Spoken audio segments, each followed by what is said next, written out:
नमस्कार. मी मीनल स्वागत करते आजच्या एका नवीन व्हिडिओमध्ये. तुम्हाला सर्वांना आज मी माझी बाथरूमची आणि टॉयलेटची क्लिनिंग तुमच्यासोबत शेअर करणार आहे. बऱ्याच वेळा आपल्याला टॉयलेट आणि बाथरूम धुवायचा खूप कंटाळा येतो आणि त्याचबरोबर आपण बाथरूम रोजच्या रोज स्वच्छ कसं ठेवायचं आणि बाथरूममध्ये जर खाऱ्या पाण्याचे डाग असतील किंवा खारं पाणी जर तुमच्या बाथरूममध्ये येत असेल तर असे नळ वगैरे खराब होतातच आणि त्यावरती असे डाग होतात आणि त्यानंतर बादली वगैरे टब सगळं बोरिंगच्या पाण्याने खराब झालेले असतात. व्हाईट डाग किंवा काळे डाग असे पडलेले असतात टाईल्सवर. तुम्ही बघू शकतात पूर्ण टाईल्स माझ्या खराब झालेल्या आहे. पूर्ण टाईल्सवरती असे काळे डाग आणि बुरशीसारखं झालेलं आहे. हा टब्स म्हणजे हा बसण्याचा पार्टसुद्धा तुम्ही बघू शकतात अगदी व्हाईट पडलेला आहे आणि टब पण बघू शकतात खाऱ्या पाण्याने पूर्ण व्हाईट डाग झालेले आहे. हा सुद्धा मी कसा स्वच्छ करणार आहे ते पुढे व्हिडिओमध्ये दाखवणारच आहे. त्या अगोदर सगळ्यात आधी टॉयलेटमध्ये हार्पिक टाकून ठेवलं. तोपर्यंत हार्पिक सगळीकडे पसरूस तर तोपर्यंत बाथरूम क्लिनिंग करायला घेणार आहे. तर फरशीवरती सुद्धा तुम्ही डाग बघू शकतात. पूर्ण खाऱ्या पाण्याचे व्हाईट डाग झालेले आहे. टाईल्स खूप खराब झालेली होती आणि भरपूर दिवसापासून टाईल्स ही म्हणजे बाथरूम आणि टॉयलेट क्लिनिंग केलेलीच नव्हती आणि तुमच्यापर्यंत मला व्हिडिओ शेअर करायची होती, त्यामुळे मी तसंच ठेवलं होतं सर्व. आणि नाहीतर मी दर संडेला क्लिनिंग करतच असते. रोजच्या रोज इतकी डीप क्लिनिंग करणं कोणत्याही बायकांना शक्य नसतं, कारण घरातली इतकी सगळी कामं असतात ना की त्यामध्ये इतकी डीप क्लिनिंग रोजच्या रोज होत नाही. पण रोजच्या रोज का होईना आपण थोडंसं निरमाचं पावडरने पाणी करून जरी आपण बाथरूममध्ये सगळीकडनं टाईल्सवर टाकलं तरीसुद्धा आपलं बाथरूम अगदी चकाचक आणि स्वच्छ दिसतं आणि लवकरात लवकर डागसुद्धा येत नाही. तर सगळ्यात आधी बघू शकता तुम्ही सगळ्या टाईल्सवर मी असं हार्पिक टाकून घेतलेलं आहे. टॉयलेटमध्ये तर टाकूनच ठेवलं आहे हार्पिक आणि थोडा वेळ ह्या बाथरूमच्या टाईल्सवरती सुद्धा हार्पिक टाकून ठेवलं. जिथे जिथे बुरशी वाटत होती, काळे आणि व्हाईट डाग पडलेले होते, तिथे मी हार्पिक मारून घेतलेलं आहे. कारण हार्पिकने टाईल्सवरचे डाग लवकरात लवकर निघतात. तर टाईल्सचे हार्पिक लावून थोडा वेळ भिजत घातलेलं आहे तसंच. आणि त्या अगोदर काम आपल्याला कोणतं करायचं आहे तर हे जे नळ आहे ना बाथरूमचे जितके कोणते नळ असतील ना तर ते नळ स्वच्छ करायला मी कोणतंही सोल्युशन वापरत नाही. कोणतंही जे ऑनलाईन प्रोडक्ट आहे कोणतंही मी अजूनपर्यंत वापरलेलं नाही आहे. रोज माझ्या घरातल्याच वस्तूंनी मी माझं नळ म्हणा, बाथरूम म्हणा, सगळं कितीही खाऱ्या पाण्याचे डाग असू द्या, कितीही पक्के डाग असू द्या, कितीही जुने डाग असू द्या, सगळे मी कसे स्वच्छ करते ना ते आज तुमच्यापर्यंत शेअर करणार आहे. तर व्हिडिओला सुरुवात तर झालेलीच आहे आणि हो, व्हिडिओ हा पूर्ण बघितला, आवडला, मोटिवेशनल वाटला तर माझ्या चॅनलला सबस्क्राईब करायला विसरू नका. खूप खूप सपोर्ट करा. तुमच्या सपोर्टची मला खूप गरज आहे आणि कमेंट देखील करा व्हिडिओ आवडला असेल तर, कारण खूप मेहनत लागते. इतकं पूर्ण सगळं बाथरूमचं शूट करायला, कॅमेरा सेट करायला भरपूर वेळ लागतो आणि त्यानंतर एडिटिंग करून डाउनलोड करून तुमच्यापर्यंत पोचवायची असते. त्यामुळे खूप मेहनत लागते. तर एक लाईक नक्कीच करा. तर व्हिडिओ आता बघू शकतात. नळ खूप खराब झालेला होता. पूर्ण पाण्याचे डाग लागलेले होते. व्हाईट पडलेला होता नळ. तर काही नाही, फक्त साबण घेतली आणि आपली निरमाचं पाणी केलेलंच होतं ऑलरेडी बाथरूम क्लीन करण्यासाठी आणि आपली धुण्याची साबण घेतली आणि आपली जी भांडे घासण्याची तारीची घसणी असते ना ती घ्यायची. त्याने कोणतेही डाग असू द्या, टाईल्सवर कितीही पक्के डाग असू द्या, तारीच्या घसणीने अगदी क्लीन होऊन जातात. कितीही खाचेवाली टाईल्स असली तरीसुद्धा क्लीन होणार आहे. तर नळ मी या आपल्या तारीच्या घसणीनेच घासून काढले. तुमच्यासमोर मी घासलेले आहे. अगदी चकाचक चमकायला लागले होते. जे डाग होते, व्हाईट म्हणा, पाण्याचे डाग म्हणा, सगळे निघून गेले होते. पूर्ण नळ अगदी एकदम चमकायला, स्टील एकदम चमकायला लागलेलं होतं. त्यानंतर बाथरूममध्ये जितके काही नळ होते सगळे घासून घेतले.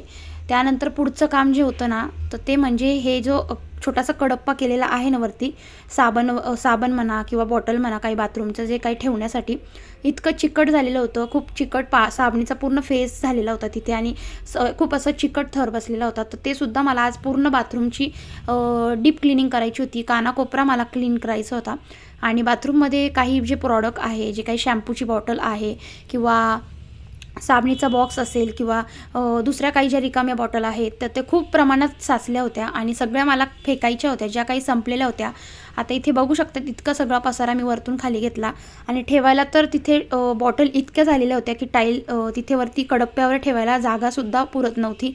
सगळ्या साबणी म्हणा किंवा जे काही बॉटल होत्या खाली पडायच्या. त्यामुळे आता बॉटललासुद्धा एक वेगळी जागा म्हणजे शेवटला मी दाखवणारच आहे बॉटल वगैरे कुठे ऑर्गनाईज केल्या आणि कशा पद्धतीने बाथरूममध्ये ऑर्गनाईज करते मी. सगळं आवरून झाल्यावरती दाखवणार आहे. त्या अगोदर या बॉटल सगळ्या धुवून घेतल्या. बॉटल, साबण ठेवण्याचा ट्रे, साबणीचा डब्बा, सगळे डब्बे मी धुवून काढले. कारण आपण रोजच्या रोज जेव्हा साबण ठेवतो ना तर असे चिकट होऊन जातात ते डब्बा. आणि सगळे साबणींचे, धुण्याचे साबण असू द्या, अंगाची असू द्या, लहान मुलाची असू द्या, सगळं छान असं धुवून काढलं. बॉटलसुद्धा पाण्याने धुवून काढल्या, कारण बॉटलवर इतके चिकट शॅम्पूचे म्हणा, साबणीचे खूप डाग लागलेले होते आणि त्यामुळे बॉटल अगदी चिकट दिसायला लागलेल्या होत्या. त्यामुळे सगळ्यात आधी बॉटल वगैरे धुवून घेतल्या. त्यानंतर बाथरूमचे एक मला जी काही वस्तू होत्या ना त्या रिकाम्या करून बाथरूममधनं स्वच्छ धुवून बाहेर ठेवायचे होते, कारण मला बाथरूम पूर्ण कानाकोपरा घासायचा होता त्यामुळे. त्यानंतर बघा टाईल्स घासायचं कसं ना तर सगळ्यात आधी निरमाचं पाणी केरून घेतलं, साबण घेतली धुण्याची आणि काही नाही असा धुण्याचा ब्रश घेतलेला. एक्स्ट्रा माझ्याकडं हा ब्रश आहे, त्यामुळे याची तार खूप म्हणजे तारीचं आहेत, तर याच्याने टाईल्स वगैरे छान घासल्या जातात. दुसरा पण ब्रश आहे टाईल्स घासण्याचा, पण तो थोडासा खराब झाल्यामुळे मी हा ब्रश वापरलेला आहे. आणि तारीची घसणी, या दोनच गोष्टींमुळे मी माझ्या पूर्ण टाईल्स जितक्या ठिकाणी तुम्हाला स्टार्टिंगला दाखवलं होतं बुरशी आलेली होती, टाईल्स पूर्ण खराब झालेल्या होत्या, त्या सगळ्या आता एकदम चकाचक झालेल्या आहे. शेवटला दाखवतेच तुम्हाला. तर बघा आता टाईल्स आणि तो कडप्पा छान असा घासून घेतला. तिथे सगळं जे साबणीचं पाणी साचलेलं होतं सगळं पुसून घेतलं, व्यवस्थित स्वच्छ करून कोरडा करून घेतला. आणि टाईल्स पण कशी घसली मी दाखवलंच आहे.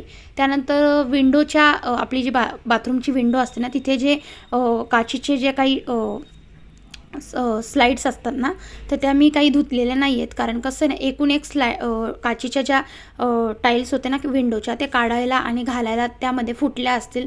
आता रेंटवर आहे त्यामुळे मी जितकं माझ्याकडनं शक्य होईल मी तितकं करत असते.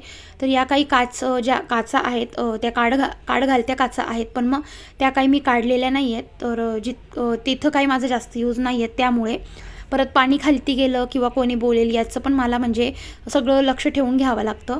त्यानंतर बघा आता बाथरूमचा आणि टॉयलेटचा जो दरवाजा आहे तो सुद्धा छान घासणीने घासून घेतला.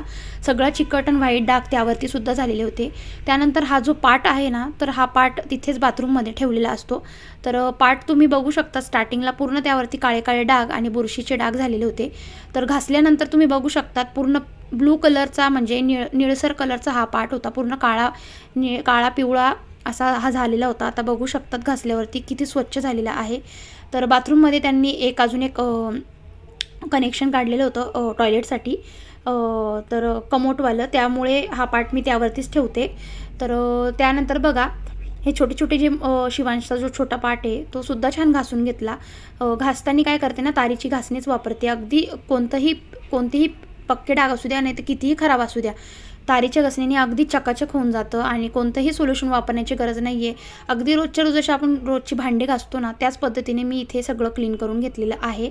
त्यानंतर हा टब तुम्हाला स्टार्टिंगला दाखवलाच की यावरती किती व्हाईट डाग झालेले होते. खाऱ्या पाण्यामुळे टब अगदी असे खराब होतात आणि बिल्डिंगला खारं पाणी आणि आपलं चांगलं म्हणजे रोजचं गव्हर्नमेंटचं जे पाणी आहे ना मिक्स सोडतात, त्यामुळे असं खराब होते, चिकट होऊन जाते आणि त्यामुळे आठवड्याला असं हे क्लिनिंग करायला खूप म्हणजे करावंच लागतं. तर मला आता 2-3 आठवड्यापासून काही जमत नव्हतं. घरामध्ये सारखे पाहुणे, घरामध्ये सारखं दुसरी क्लिनिंग चालू होती, त्यामुळे म्हटलं बाथरूमची क्लिनिंग आपण शेवटच करूया. तर बघा आता टपाचे जितके खाऱ्या पाण्याचे डाग होते स्टार्टिंगला दाखवलेलंच होतं पूर्ण सगळे निघालेले आहे. सगळे डाग मी तारीच्या घासणीनेच घासून घेतलेले आहे.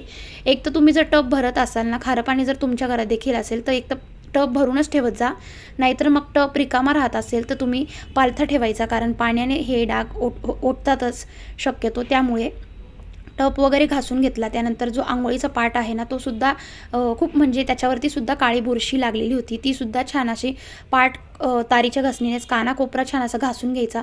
अगदी जास्त घासायची गरज पडत नाही. तारीची घासणी आणि साबण घेतली ना तर रोजच्या प्रमाणे जसे भांडे क्लीन करतो ना त्याच पद्धतीने आपलं सगळं काम कितीही खराब असू द्या, कितीही पक्के डाग असू द्या असं लगेचच निघून जातं. आणि खाऱ्या पाण्यामुळे ना लवकरच खराब होतात, त्यामुळे मग आपण आठवड्यातून एकदा अशी क्लिनिंग करायचीच, म्हणजे जेणेकरून आपलं बाथरूम अगदी स्वच्छ आणि व्यवस्थित राहील. आणि असं म्हणतात की बाथरूम आणि टॉयलेट जर स्वच्छ असलं तर आपल्या घरामध्ये कोणी पाहुणे वगैरे आलं तर आपलं बाथरूम आणि टॉयलेट आणि किचन या 3च गोष्टी आपल्या घरामध्ये लोक बघतात आणि त्यावरूनच आपली पारख होत असते की आपण कसं आपलं घर ठेवत असतो. तर बघा, बरेच बायकांना सवय असते की टॉयलेट बाथरूम घासायचा खूप कंटाळा येतो. तसं न करता तुम्ही अशा पद्धतीने, सोप्या पद्धतीने मी दाखवलेलं आहे. काही अगदी जड नसतं. आठवड्यातून एकदा का होईना आपल्याला एक तास बाथरूमसाठी काढायचा.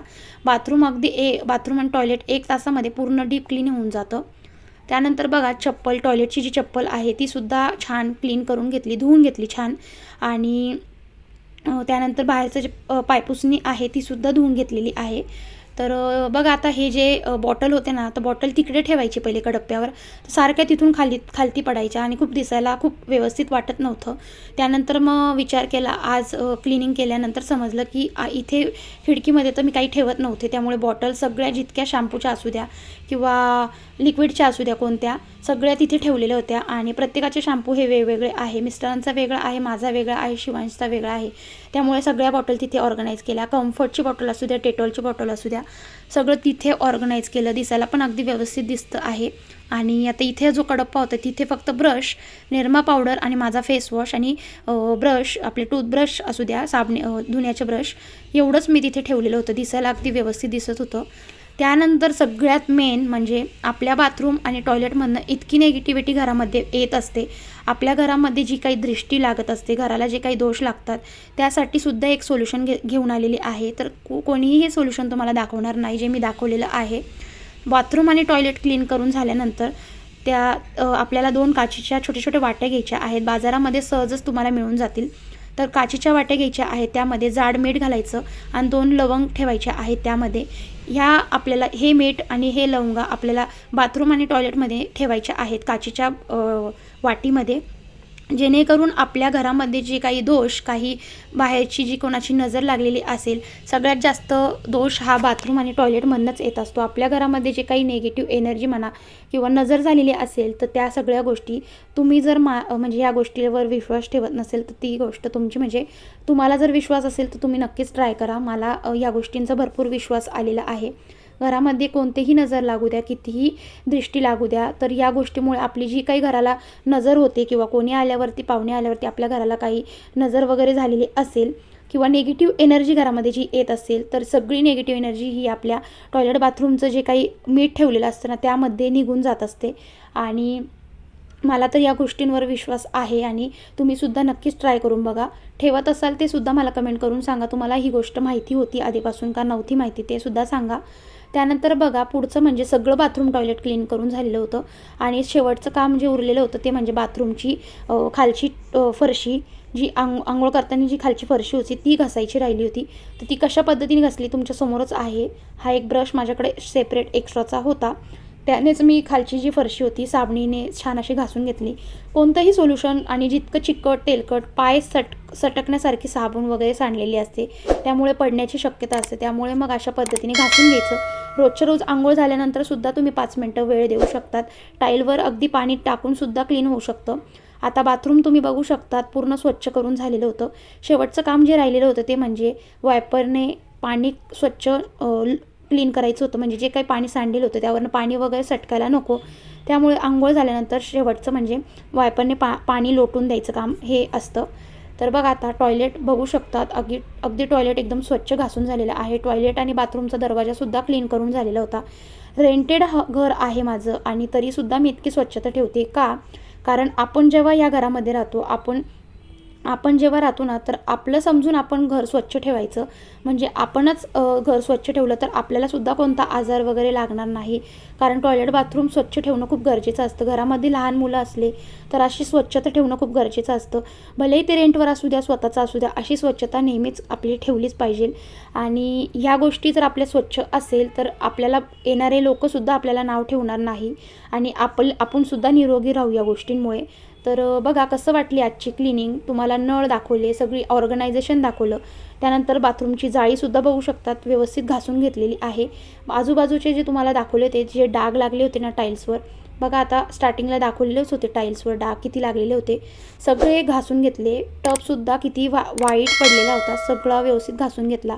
ऑर्गनायझेशनसुद्धा व्यवस्थित केलेली होती. चला आता भेटते पुढच्या व्हिडिओमध्ये. व्हिडिओ कशी वाटली ते सुद्धा कमेंट करून. तर चला आता बाय बाय. आणि व्हिडिओला नक्कीच एक कमेंट आणि एक लाईक नक्कीच करा सगळ्यांनी.